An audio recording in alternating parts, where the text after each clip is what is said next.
कुछ पल प्रभु यीशु के साथ में आपका स्वागत है। नरक के 4 प्रमुख फाटकें होते हैं और मनन कर चुके हैं। पहले फाटक पर जो है नफरत, हेट्रेड। दूसरे फाटक पर जो है ईश, निंदा, ब्लास्फेमी। तीसरे फाटक पर जो है चोरी, थेफ्ट। और अब हम आते हैं नरक के 4थे प्रमुख फाटक पर जो है अशुद्धि, वासना, जिसे हम अंग्रेजी में कह सकते हैं लस्ट और सिन ऑफ इम्प्योरिटी। प्रभु यीशु प्यारे भाई बहनों, ये फाटक 4था फाटक तो जरूर है, लेकिन ये बहुत ही बड़ा फाटक है और नरक की आग में अधिकतर इस फाटक से ही आत्माएं गिरते हैं। कई बार प्रभु यीशु ने अपने संतों को ये बताया है, इस बात को प्रकट किया है। सेंट ब्रिजेट से, सेंट फॉस्टीना से प्रभु ने कहा है कि अधिकतर आत्माएं नरक की आग में इस पाप के द्वारा गिरते हैं। और ये बात माता मरियम जब फातिमा प्रकट हुई थी, वहां भी उन 3 नन्हे बच्चों से इस बात को कहा था। प्यारे भाई बहनों, हम एक ऐसे वक्त में जी रहे हैं जहां ये पाप एक अलग ही रूप ले चुका है।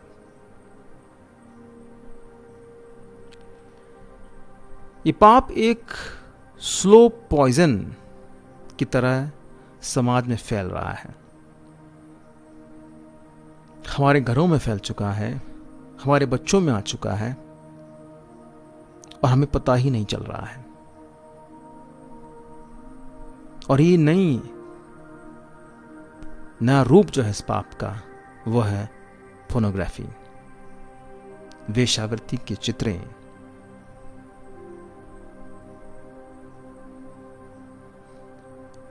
आंकड़े चौंकाने वाले हैं। भारतवर्ष में 90% जो लोग मोबाइल फोन यूज करते हैं, उनमें 90% लोग पोर्नोग्राफी देखते हैं। ये आंकड़े शायद बढ़ चुके होंगे। प्रभु यीशु हमसे कहते हैं, मत्ती के सुसमाचार के अध्याय 6 वचन 22 और 23 में पढ़ते हैं, आंख शरीर का दीपक है।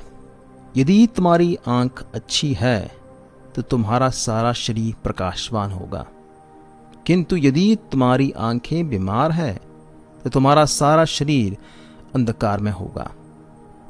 इसलिए जो ज्योति तुम में है, यदि वही अंधकार है तो कितना घोर अंधकार होगा।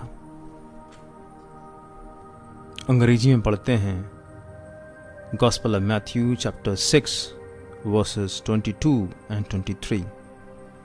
The eye is a lamp of the body. So if your eye is healthy, your whole body will be full of light. But if your eye is unhealthy, your whole body will be full of darkness. If then the light in you is darkness, how great is the darkness? If then the light in you is darkness, how great is the darkness? जो ज्योति तुम में है, यदि वही अंधकार है तो कितना घोर अंधकार होगा। प्यारे भाई बहनों, हम ऐसे वक्त में जी रहे हैं जहां ये पाप जो है, पोर्नोग्राफी, वेश्यावृत्ति चित्रों को देखना कुछ गलत नहीं माना जाता है। समाज इसे एक तरीके से बहुत सरल रूप से ले लिया गया है। यही समझ जो है, अंधकार जो है, हम सही मानते हैं तो हमारा पतन जो है वो कितना बड़ा है। प्यारे भाई बहनों, नरक का ये 4था फाटक काफी बड़ा फाटक है। लोग कब इस प्रवेश कर जाते हैं उन्हें पता ही नहीं चलता है। और शैतान की पूरी कोशिश होती है कि मनुष्य इस पाप में गिरे, क्योंकि जब वो इस पाप में गिर जाता है वो एक तरह से इस पाप के दलदल में घसता जाता है, और जितना वो अपने आप को मुक्त करने की कोशिश करता है उतना ही वो घसा ही चले जाता है। ये पाप उन्हें ज्योति से दूर कर देता है, उन्हें अंधा बना देता है, यहां तक कि वह ईश्वर को बुला बैठते हैं। हाँ प्यारे भाई बहनों, अगर एक पाप जिसके चलते ईश्वर बहुत दुखी होता है इंसान को देखकर, हम पढ़ पाते हैं बाइबल में, वो यही पाप है। उत्पत्ति ग्रंथ के अध्याय 6 वचन 5 और 6 में पढ़ते हैं, प्रभु ने देखा कि पृथ्वी पर मनुष्यों की दुष्टता बहुत बढ़ गई है और उनका मन में निरंतर बुरे विचार और बुरी प्रवृत्तियां उत्पन्न होती है। तो प्रभु को इस बात का खेद हुआ कि उसने पृथ्वी पर मनुष्य को बनाया और इसलिए वह बहुत दुखी था। हाँ प्यारे भाई बहनों, इस पाप के चलते, इस पाप ये इतना भयानक पाप है, उसे देखकर प्रभु दुखी होते हैं कि उन्होंने इंसान की सृष्टि क्यों की है। आज एक सवाल हमें अपने आप से पूछना है कि जब आज प्रभु हमें देख रहे हैं तो हम में क्या दिख रहा है? कहीं वो दुखी तो नहीं है? कहीं वो ये तो नहीं कह रहे हैं कि मैंने इसकी सृष्टि क्यों की है? प्यारे भाई बहनों, शैतान की पूरी कोशिश होती है कि वो हमें इस पाप में गिराए। जैसा कि मैंने कहा कि हम इस पाप में गिरने के कारण हम ईश्वर को भुला बैठते हैं। ईश्वर हमसे बहुत दूर है ऐसा हमें प्रतीत होता है। होसिया नबी ग्रंथ के अध्याय 5 वचन 4 में पढ़ते हैं, वे अपनी करतूतों में जकड़े रहकर प्रभु के पास लौट नहीं सकते। वैश्यावृत्ति ने तो उन पर ऐसी मोहनी डाल रखी है कि वे प्रभु ईश्वर से अनभिज्ञ रहते हैं, यानी कि वे अपने ईश्वर से बहुत दूर रहते हैं। तो ऐसा तो नहीं हमें लग रहा ईश्वर से बहुत दूर है, एक खालीपन, रूखापन, हमारे विश्वास डगमगा रहा है। एक पल रुकिए, देखिए, परखिए, कहीं हम इस पाप के चंगुल में तो नहीं गिर गए हैं।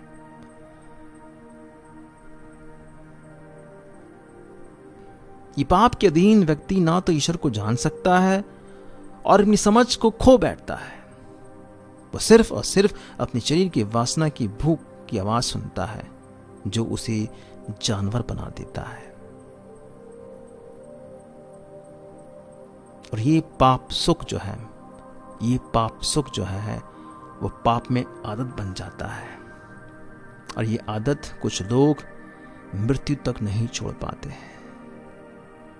ये पाप सुख यानी कि ये एक एडिक्शन बन जाता है, एक नशा बनता है, एक लत लग जाता है, और ये मनुष्य को अंतिम क्षण तक नहीं छोड़ता है।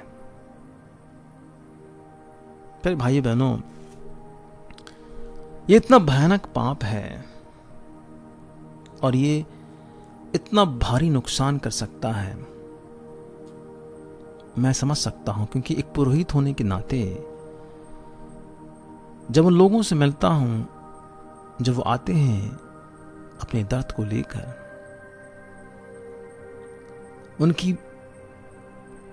उनकी बेबस स्थिति को बयान करते हैं, दिल रो पड़ता है। एक तरह से पाप जो है, इसकी एडिक्शन, नशा, लत जिसे हम कहते हैं, पूरे सोच को, दिमाग को बदल देता है। व्यक्ति अपने व्यक्तित्व को बिल्कुल खराब कर देता है, वो बेबस हो जाता है। और ये पाप ऐसा नहीं कि जवान लोगों में है, हर वर्ग के लोगों में है ये, और ये पाप फैल रहा है।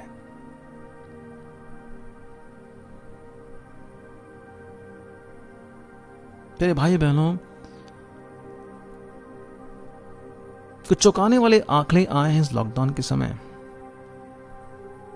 कि भारत देश से चाइल्ड पोर्नोग्राफी जो है, कंटेंट देखने वाले, उनकी 95% बढ़ गई है। ये पाप इतना भयंकर है कि वो लोगों को अपने वश में करते हुए यहां तक कि बच्चों को तक नहीं छोड़ रहा है।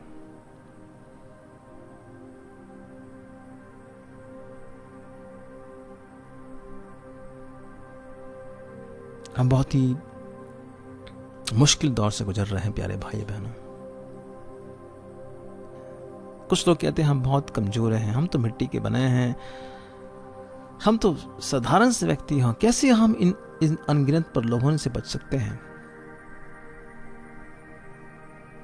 अगर हम अपने आप को कमजोर समझते हैं तो क्यों नहीं हम ईश्वर की शरण जाते हैं और माता मरियम जो हमारी पवित्र मां है, विशुद्ध माता है, उनकी हम सहायता मांगे। अगर हम मांस और रक्त के बने हैं, कमजोर हैं, तो हम क्यों अपने आप को उस पाप की राह में फेंक देते हैं? क्यों नहीं हम अपने आंखों को अपने नियंत्रण में रखते हैं? क्यों हम उन चित्रों पर, उन आदतों पर, उन वस्तुओं पर अपनी आंखों को छोड़ देते हैं जहां से हमें प्रलोभन का सामना करना पड़ता है? तेरे भाई बहनों, ध्यान रहे, इस पाप के साथ और कई पाप आते हैं। क्रोध, चोरी, झूठ, और दुखद यह है कि अनुचित और अयोग्य रीति से संस्कारों को, कलीसिया की पवित्र संस्कारों का ग्रहण करना, विशेष करके परम प्रसाद, और पाप स्वीकार इसलिए कि कई बार लज्जा के कारण, शर्म के कारण इस पाप को हम स्वीकार नहीं करते, हम छिपा के रखते हैं। अगर हम इस पाप में डूबे हैं तो दिल छोटा ना करें, परंतु उठो और इस गंद, इस दलदल से, नरक की आग से बाहर आओ। प्रभु की ओर आंखें उठाकर देखो, वो अपने हाथ फैलाकर हमें बचाने के लिए तैयार है, बशर्ते हम विश्वास के साथ उन्हें पुकारें। अपने जीवन को बदलने के लिए हम निर्णय लें,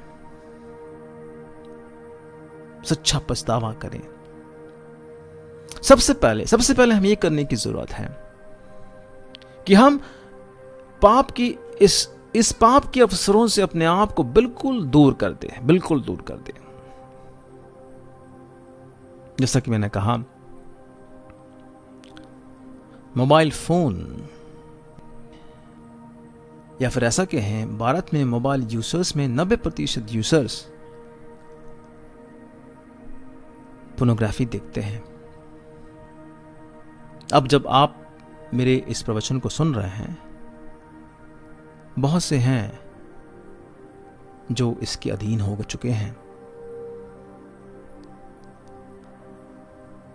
तो पहला यह करने की जरूरत है कि हम पाप के अवसरों से अपने आप को बिल्कुल अलग कर दें।